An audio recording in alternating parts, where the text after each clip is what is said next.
উপমহাদেশের কিংবদন্তি কণ্ঠশিল্পী, তার কণ্ঠে জাদুতে মাত হয়েছে কোটি প্রাণ। দশকের পর দশক উপহার দিয়েছেন কালজয়ী অসংখ্য গান। তিনি বাংলাদেশের কিংবদন্তি কণ্ঠশিল্পী রুনা লায়লা। গুণী এই সঙ্গীত শিল্পীকে এবার সম্মাননা জানাচ্ছে বাংলাদেশ শিল্পকলা একাডেমি। শুধু তাই নয়, সম্মাননা জানানোর পাশাপাশি বন্যা দুর্গত মানুষের সহায়তায় বিশেষ সঙ্গীতা অনুষ্ঠানের আয়োজন করা হয়েছে। ২৪ জুলাই সংস্কৃতি বিষয়ক মন্ত্রণালয়ের পৃষ্ঠপোষকতায় বাংলাদেশ শিল্পকলা একাডেমি জাতীয় নাট্যশালা মিলনায়তনে অনুষ্ঠিত হবে রুনা লায়লার একক সঙ্গীতা অনুষ্ঠান।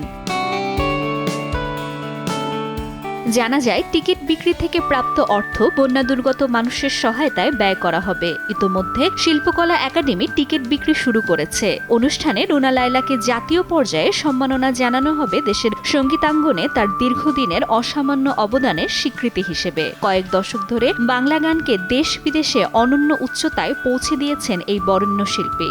অপটিক্যাল ব্রাইটেনার, কালার গার্ড এবং জার্ট লক সমৃদ্ধ অ্যাডভান্স ফর্মুলায় এলো নতুন রে ডিটারজেন্ট পাউডার। আয়োজকদের প্রত্যাশা, রুনা লায়লার কণ্ঠের আবেদন যেমন দর্শকদের মুগ্ধ করবে, তেমনি বন্যা কবলিত মানুষের পাশে দাঁড়ানোর বার্তাও পৌঁছে যাবে সমাজের সর্বস্তরে। ফাতেমাতুজ জোহরা, সময় সংবাদ, ঢাকা।